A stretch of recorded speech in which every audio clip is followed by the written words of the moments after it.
"Behold, your Lord said to the angels, I am going to place a vicegerent on earth." The Arabic word is khalifa. It means a representative or an emissary of mine. "And they said," the angels said, "Will you place therein one who will spread corruption and shed blood, while we celebrate your praises and glorify your holiness?" And God said, He said, "Truly I know what you do not know." See, that's the verse that hooked me. That's the verse that caught my attention. That's the one that kept on making me read the story again and again and again. Because listen to the way it begins. "Behold, your Lord said to the angels, I am going to place a representative of mine on earth, a vicegerent of mine, an emissary, one who acts on my behalf." I thought, that's not the way it goes. You're not supposed to be placing man on earth in some positive role. You place man on earth as a punishment for his sin. Clearly, I knew the author didn't quite get the point. But still, it was an amazing line. But then I come to the next line, and it says, "And the angels say, will you place therein one who will spread corruption and shed blood, while we celebrate your praises and glorify you?" I looked at it again. I couldn't believe the question. I looked at that and I said, exactly. That would be my question. Why would you create this being, supposedly for some positive role, when he's capable of doing tremendous wrongdoing? When he could spread corruption and shed much blood? Why would you create this violent and pernicious creature when you could create angels? As the angels clearly say, Well, we, the angels, celebrate your praises and glorify you. They're asking one of the most fundamental questions in the entire history of religion. Why create you, man, this utterly fallible creature, this creature who could rebel against God's will, who could do such tremendous wrongdoing, who could wreak havoc like no other creature on earth, when you can make them angels? That whole question, everything that I ever thought, everything that I ever experienced, everything that I ever knew was in that question. It was as if the author took my life and wanted to pick out exactly the right question to humiliate me, to provoke me, to anger me. Why create man, this most destructive and violent creature, when you could make them angels? And then look at the answer.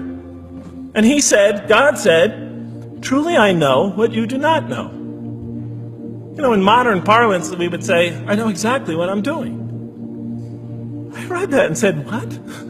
You know what you do not know? You know exactly what you're doing? Well, please inform me. Tell me what you're doing. You can't just get off that easy. You can't just tell me you know exactly what you're doing. Not after what I've been through. Not after you made me this way. And then I realized, of course, I was arguing with a God I didn't even believe in. And that would happen several times as I read through the Quran. And sometimes I would just get into so agitated by what I read, I'd start arguing with this voice that I'm reading before me, that's calling to me. So we turn to the next verse. It turns out that the Quran just doesn't dismiss the question. It starts to answer it a little bit. And in the next verse it says, "And he taught Adam," God taught Adam, "the names of all things. And then he placed them before the angels and said, tell me their names if you are right." So this verse is clearly referring to the previous one. But notice what it says. "And he taught Adam the names of all things." So here we see Adam is not only just a creature who knows how to name things, who's acquiring the gift of language, but he's also a learning creature. God is teaching him. Now right here, right in this verse, and it'll come even clearer in the subsequent verses, that the very first thing that the Quran is going to emphasize here is man's intellect. He is a learning creature. He is taught. And what is he taught? What is one of the great intellectual gifts he's given in response to the angel's question? The gift of language. Because through language, mankind can not only learn, but he could learn things not only through his own experience, but he could learn things that other people have experienced of times and places that are hundreds, thousands of years and miles separated from him. And so that all our knowledge becomes cumulative.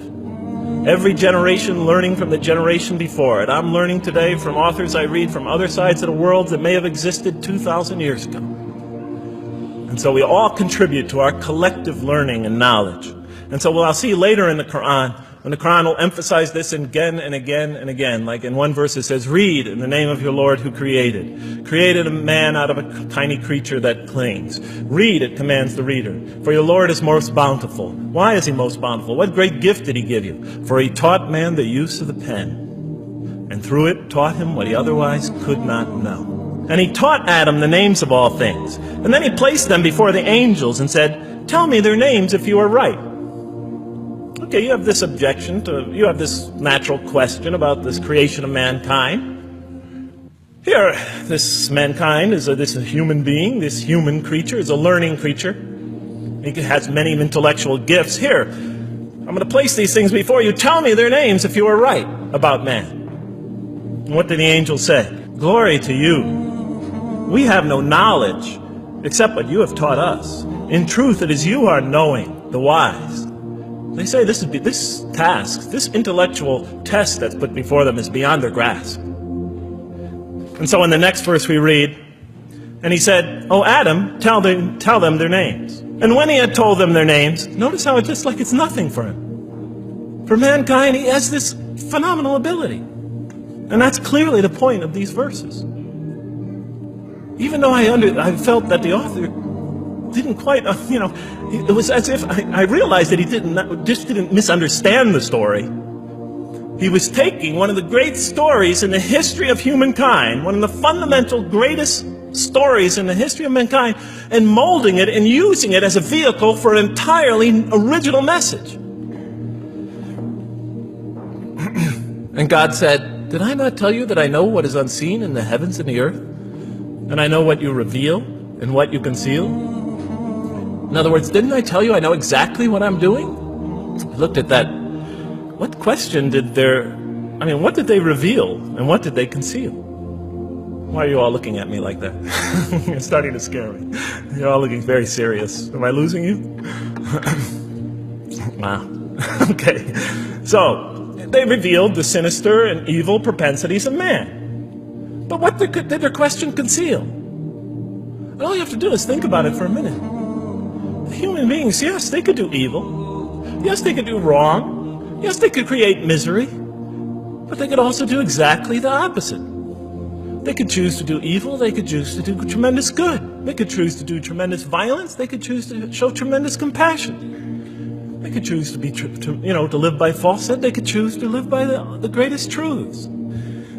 So we go on to the next verse. And behold, we said to the angels, bow down to Adam, and they bowed down. But not so Iblis.